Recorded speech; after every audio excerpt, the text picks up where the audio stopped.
साथियों, good morning. आज हम राजनीतिक दल अर्थात पॉलिटिकल पार्टी के बारे में जानकारी प्राप्त करेंगे।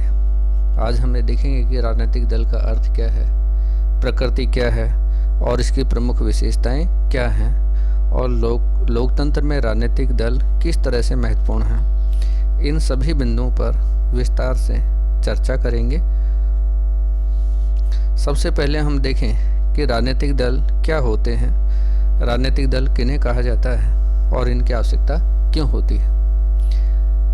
प्रिय विद्यार्थियों, हम जानते हैं कि आधुनिक शासन प्रणाली में, चाहे वो लोकतांत्रिक शासन प्रणाली हो या सर्वाधिकारवादी या तानाशाही शासन व्यवस्था हो, दोनों प्रकार की शासन व्यवस्थाओं में हमें राजनीतिक दलों का अस्तित्व देखने को मिलता है। लोकतंत्र में राजनीतिक दल और भी अधिक महत्वपूर्ण हो जाते हैं, क्योंकि लोकतंत्र में बिना राजनीतिक दलों के चुनाव करवाना, सरकार का बनाना और सरकार का संचालन करना असंभव है। तो सभी देशों में, जिन देशों में लोकतांत्रिक शासन प्रणाली हो या सर्वाधिकारवादी या तानाशाही शासन व्यवस्था हो, उन सभी देशों में हमें राजनीतिक दल देखने को मिलते हैं। आज विश्व के हम देखते हैं कि चाहे भारत हो, अमेरिका हो, कनाडा हो, ब्रिटेन, फ्रांस, नॉर्वे, स्वीडन जैसे लोकतांत्रिक देश हों या चीन, उत्तरी कोरिया कम्युनिस्ट देश हो, जहां पर अर्ध लोकतंत्र कहें या अपने इनमें कहें कि इन देशों में तानाशाही शासन व्यवस्था है, तो वहां भी इन राजनीतिक दलों की अस्तित्व बना हुआ है। राजनीतिक दलों के इसी महत्व को ध्यान में रखते हुए हैरोल्ड जे लास्की ने लिखा था, किसी भी आधुनिक राज्य में तानाशाही को छोड़कर दलीय सरकार के पास कोई विकल्प नहीं है। सरकार को नेता की आवश्यकता होती है। नेताओं को उनके पीछे असंगत जनसाधारण को नहीं बल्कि संगठित अनुसरण की आवश्यकता होती है, जो जनसाधारण के लिए मुद्दों का स्वतंत्र चयन करती हैं, और ये मुद्दों का स्वतंत्र चयन करने वाली जो संगठित जनता होती है वो राजनीतिक दल कहलाती है।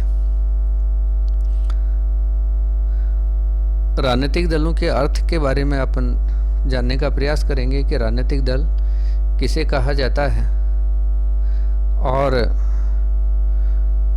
राजनीतिक दल का अर्थ है नागरिकों के एक ऐसे राजनीतिक संगठन से है जिसमें विचारधारा की एकता पाई जाती है, जो शासन सत्ता पर अधिकार के अनुसार शासन कार्य करना चाहते हैं। तो हम देखते हैं कि राजनीतिक जो दल होते हैं वो नागरिकों का एक संगठित समूह होता है, और दूसरी बात है उनमें एक विचारधारा की एकता पाई जाती है। वैचारिक रूप से एक होते हैं, एक नीति कार्यक्रम पर उनके एक जैसे विचार होते हैं और शासन सत्ता पर अधिकार प्राप्त करके अपनी विचारधारा के अनुसार शासन करना चाहते हैं। वैसे अगर हम देखें, दल शब्द की उत्पत्ति है वो लैटिन भाषा के शब्द पार्टीज से हुई है, जिसका शाब्दिक अर्थ है विभाजन।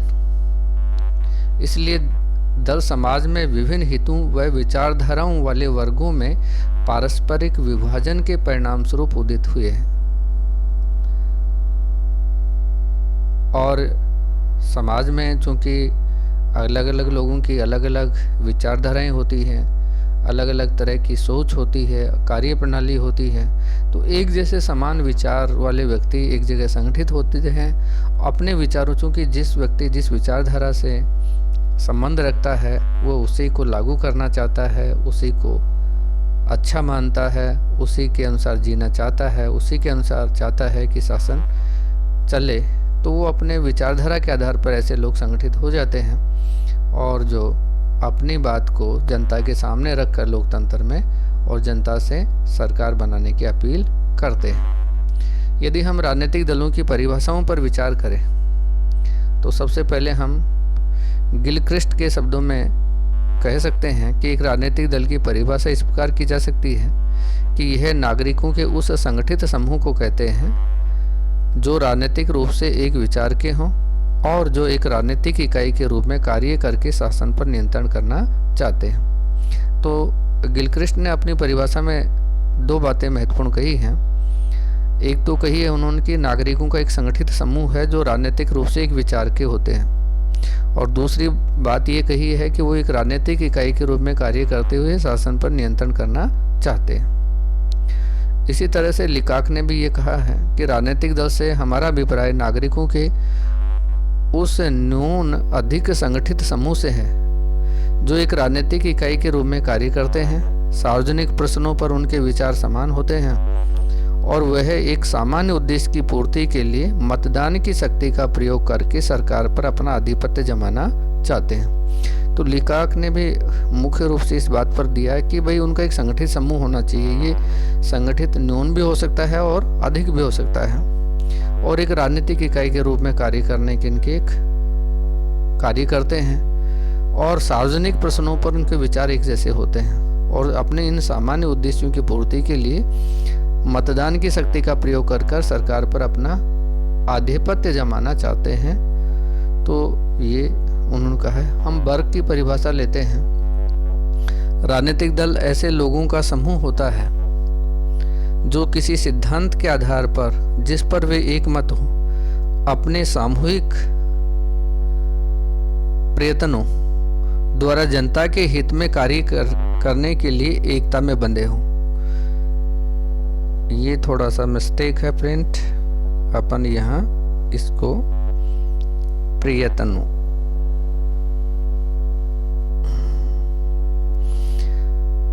जो अपने सामूहिक प्रयत्नों द्वारा जनता के हित में कार्य करने के लिए एकता में बंधे हो, तो उसे हम राजनीतिक दल कहते हैं। तो स्पष्ट है कि जो राजनीतिक दल है वो राजनीतिक दल क्या होता है?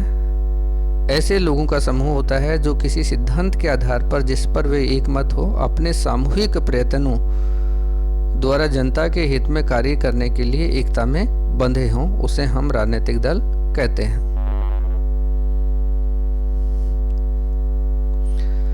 अब हम देखेंगे कि राजनीतिक दलों के लक्षण कौन कौन से पाए जाते हैं। ये तो परिभाषाएं थी, और जितने भी ये परिभाषाएं हैं उनमें सभी में जो बात कही गई है वो बात निकल कर आती है जिसको हम इसके लक्षण या आवश्यक तत्व कहते हैं। सभी ने कहा है कि राजनीतिक दल कैसे होने चाहिए? संगठित समूह होते हैं। हम किसी भीड़ को या असंगठित समूह को राजनीतिक दल नहीं कह सकते हैं। राजनीतिक दलों के लिए संगठित समूह का होना आवश्यक है। पद सोपान होते हैं और इस पद सोपान का पूरा क्रम दिया हुआ होता है।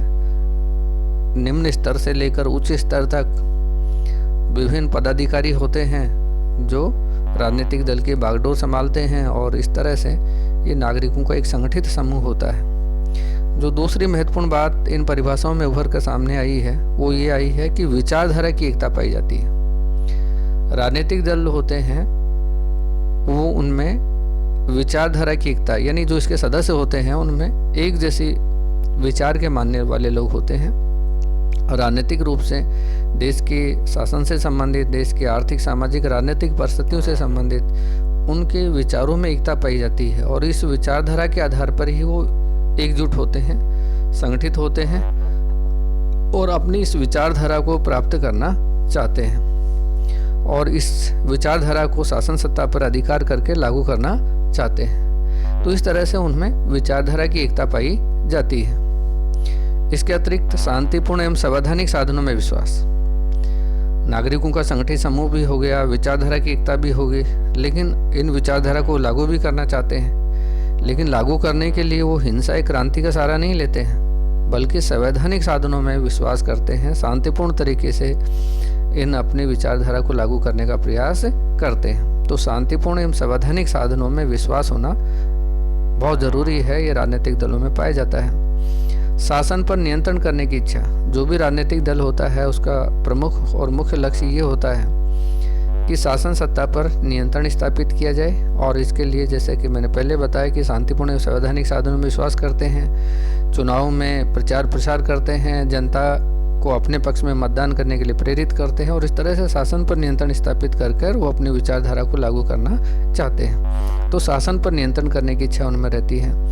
राष्ट्रीय हितों की वृद्धि के लिए प्रयत्नशील, और एक सबसे महत्वपूर्ण बात यह है कि जो भी राजनीतिक दल होते हैं वो अपने निजी स्वार्थों के लिए नहीं बनाए जाते हैं या उनके क्षुद्र स्वार्थ नहीं होते हैं। जब तक उनके सिद्धांतों में, विचारधाराओं में राष्ट्रीय तत्व नहीं होगा, राष्ट्रीय हित की सोच नहीं होगी, तब तक वो आगे नहीं बढ़ सकते हैं। तो वो हमेशा राष्ट्रीय हितों की वृद्धि के लिए प्रयत्नशील रहते हैं। वो ये चाहते हैं कि सरकार बनाकर वो अपने इस विचारधारा के आधार पर अपने राष्ट्र को आगे बढ़ाना चाहते हैं और इस तरह से वो जनता का विश्वास जीतने का वो प्रयत्न करते हैं। तो इस तरह से हम देखते हैं कि राजनीतिक दलों में ये सारी की सारी चीज़ें पाई जाती हैं और जिनमें लक्षण या तत्व पाए जाते हैं उन्हें हम राजनीतिक दल कहते हैं।